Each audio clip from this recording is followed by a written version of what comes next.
Olá, mulheres de joelhos, como é que vocês estão? Tinha Reis com vocês aqui mais uma vez para compartilharmos a palavra do Senhor. Encerramos mais um ciclo, né? Encerramos o Evangelho segundo escreveu Mateus. E agora nós estamos meditando no Evangelho segundo escreveu Marcos. Como é que está sendo para você? Como é que foi para você a passagem pelo livro de Mateus? E como é que tem sido para você já esses 2 dias? Nós já estudamos Marcos 1 com a Aline, nós estudamos Marcos 2 com a pastora Adriana. E hoje eu estou aqui com vocês para compartilhar Marcos 3. Então, antes de qualquer coisa, se você ainda não é inscrito no nosso canal, se inscreve aqui no nosso canal, ativa as notificações, tem sempre vídeo novo, todos os dias tem um vídeo novo aqui para nós, para nos edificarmos, e vai ser um prazer ter você aqui fazendo parte com a gente. E temos também o nosso grupo do WhatsApp, o link está aqui na descrição. Clica aqui embaixo na descrição do vídeo que tem um linkzinho para você entrar também e fazer parte do grupo com a gente. Ali a gente compartilha devocionais, a gente compartilha orações e vai ser uma bênção. Amém? Bora para mais um dia, Marcos 3. O capítulo 3 de Marcos, ele começa citando que Jesus retorna às sinagogas. E é interessante que os fariseus ficam procurando o tempo inteiro alguma coisa para acusar Jesus, né? E aqui no caso, eles estão vendo o que Jesus vai fazer quando alguém pede por uma cura no sábado, no Shabat, né? Aqui tem o homem da mão seca, o homem da mão mirrada. Vamos ler comigo. Marcos 3, versículo 1. Vai começar falando o seguinte, ó. E ele entrou novamente na sinagoga e estava ali um homem que tinha uma das mãos secas, ou mirrada em algumas versões. E eles o observavam se o curaria no dia do Shabat para poder acusá-lo. Os fariseus ficavam o tempo inteiro analisando Jesus para ver uma derrapada que ele desse no ponto de vista deles, que eles pudessem acusá-lo de alguma forma. E eles ficavam observando para ver se Jesus curaria no Shabat. E interessante é que no Marcos 2, no finalzinho dele, a pastora Adriana destacou ali para gente os versículos 27 e 28. Olha o que Jesus fala para eles. E disse-lhes, o Shabat foi feito para o homem e não o homem para o Shabat. Quer dizer, o sábado foi feito para o homem e não o homem feito para o sábado. Portanto, o Filho do Homem é Senhor também do Shabat. Amém? E a gente segue aqui, porque mesmo depois de Jesus falar isso, eles continuam ali analisando, procurando uma falha, mesmo depois dessa fala de Jesus. Versículo 3. E ele disse ao homem que tinha a mão seca, fique em pé. E disse-lhes, é lícito no dia de Shabat fazer bem ou fazer mal? Salvar a vida ou matar? Eles, porém, se calaram. E olhando ao redor com ira, entristecido pela dureza de seus corações, disse ao homem, estende a tua mão. E ele a estendeu, e sua mão foi completamente restaurada como a outra. Olha o questionamento que Jesus faz para eles. No dia de Shabat, é melhor fazer o bem ou fazer o mal? Salvar uma vida ou matar? Coloca na balança. E eles não têm o que falar para Cristo, eles se calam.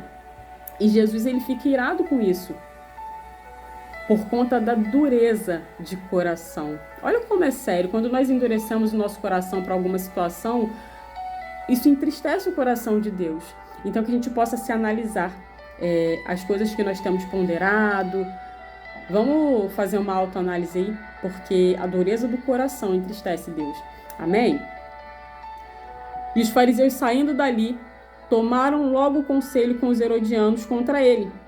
Como eles poderiam destruí-lo? Como eles poderiam destruir Jesus? O que eles queriam o tempo todo era isso. Versículo 7. Mas Jesus se retirou com seus discípulos para o mar e seguia uma grande multidão da Galileia e da Judéia. A fama de Jesus já estava correndo e muitas pessoas começaram a segui-lo na intenção de pelo menos tocá-lo para que pudessem ser curadas. E Deus me traz uma reflexão nesse momento. Nós sabemos o que Jesus pode fazer por nós e o que nós temos feito. Será que nós temos buscado seguir os passos de Cristo? Viver uma vida de integridade com Ele? Tentar caminhar lado a lado? Na verdade, lado a lado não. Tentar caminhar os passos que Ele deixou para nós. Porque quando Jesus fala segue-me, Ele quer dizer pisa onde eu piso, pisa onde eu piso. Olha como é que isso é forte. Todas as vezes que eu falo a respeito disso, eu não sei se vocês já tiveram essa oportunidade de fazer essa brincadeira. Às vezes você está andando na praia, ali na areia, naquela extensão de areia, e às vezes tem alguém andando na sua frente. E a pessoa vai deixando algumas pegadas. Eu não sei se vocês já brincaram assim, mas eu já fiz muito fácil com os meus filhos. Às vezes você está deixando a pegada e o seu filho vem atrás de você pisando na mesma pegada que você deixou. Quais são as pegadas que nós temos deixado para os nossos filhos? E será que tem alguém na nossa frente deixando alguma pegada? E eu profetizo nesse dia que a pegada que está à nossa frente sejam as pegadas de Cristo e que nós sejamos imitadoras dele, em nome de Jesus. Amém?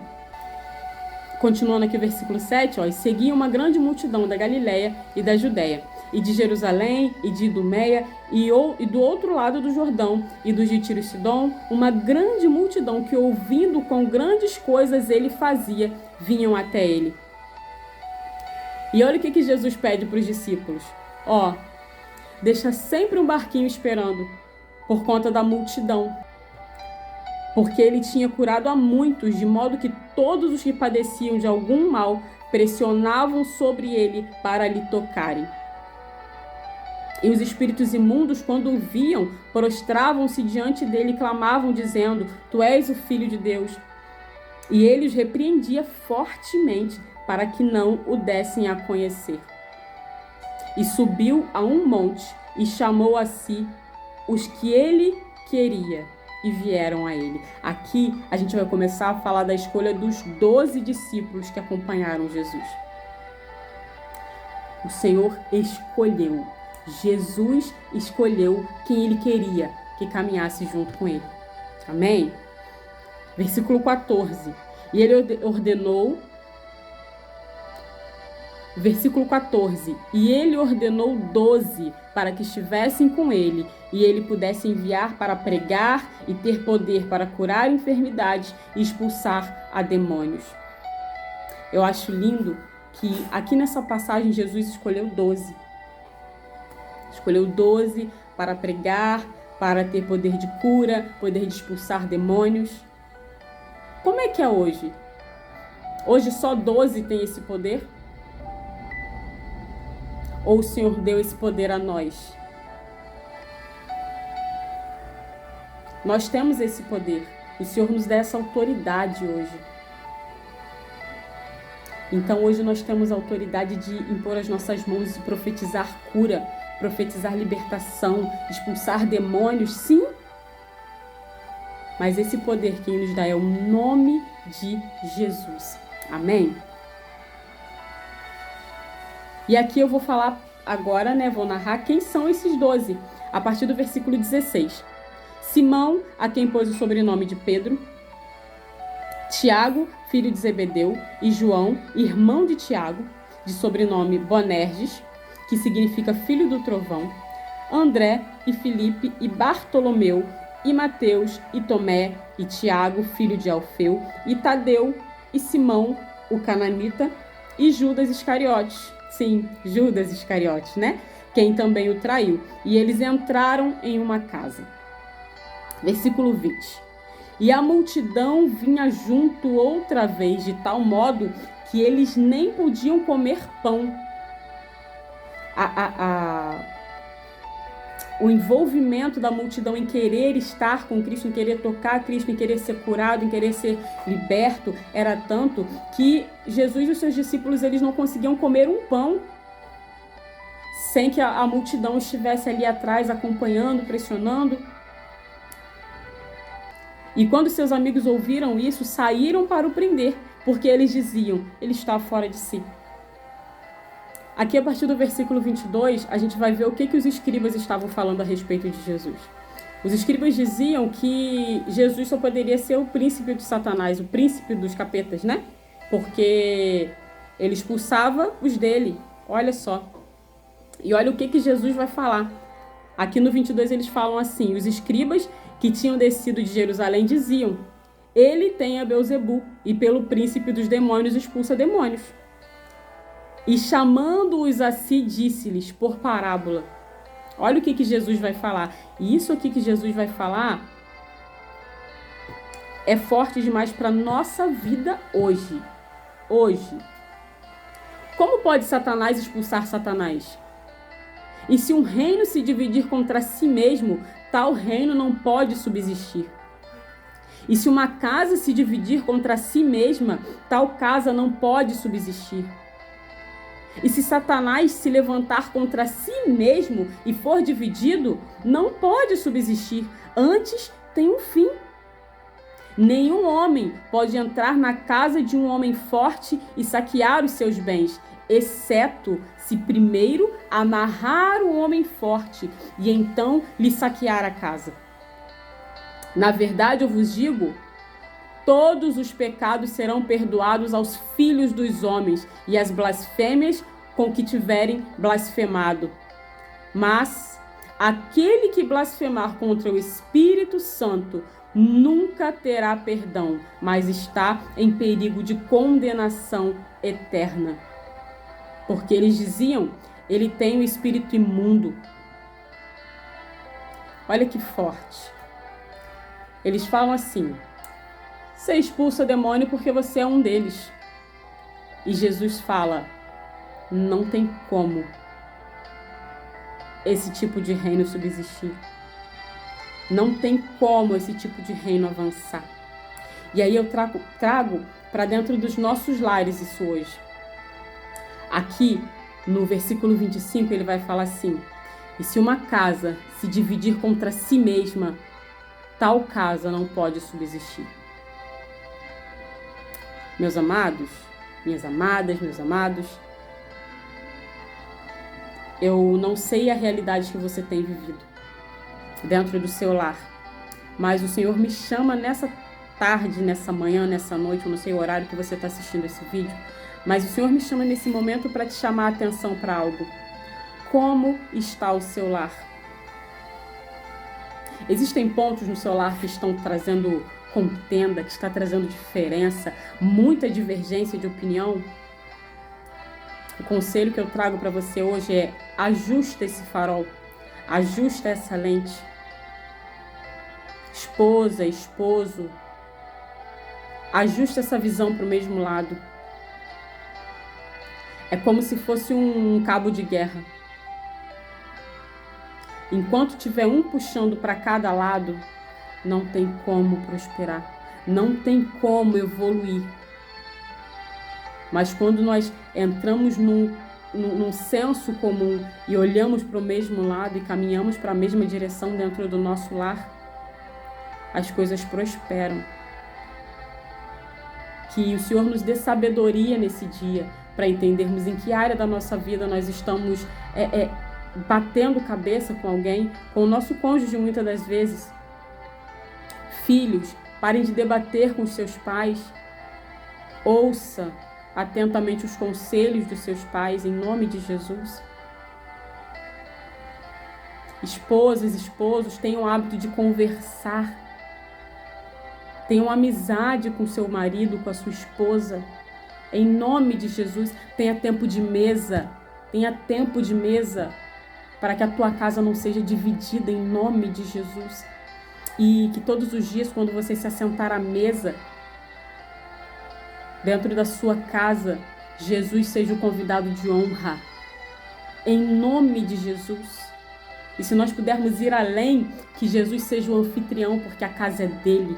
Em nome de Jesus, amém? Vamos seguindo aqui a partir do versículo 31. Vindo então seus irmãos e sua mãe, e em pé do lado de fora, mandaram chamá-lo.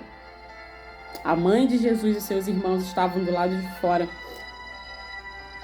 e mandaram chamar a Jesus. E a multidão estava sentada ao seu redor e disseram-lhe: eis que tua mãe e teus irmãos estão lá fora e te procuram. E ele lhes respondeu dizendo: quem é minha mãe ou meus irmãos? E ele, olhando em redor os que estavam assentados junto dele, disse: eis aqui minha mãe e meus irmãos. Às vezes a gente pode olhar esse texto e falar assim: nossa, que grosseria, a mãe dele estava lá fora. Mas entenda o que Jesus queria falar com isso. Versículo 35, encerrando o Evangelho segundo escreveu Marcos, capítulo 3, versículo 35. Porque aquele que fizer a vontade de Deus, este é meu irmão e minha irmã e mãe. Pegou? Aquele que fizer a vontade de Deus, este é meu irmão, minha irmã e mãe. Alguém quer fazer parte da família de Jesus? Amém?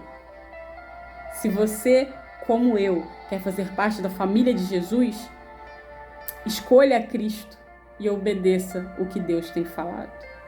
Aquele que fizer a vontade de Deus, do nosso Pai, porque Ele nos chama de filhos. Aquele que fizer a vontade de Deus, este é o meu irmão, minha irmã e minha mãe. Quer fazer parte da família de Deus, da família de Jesus? Obedeça. Obedeça.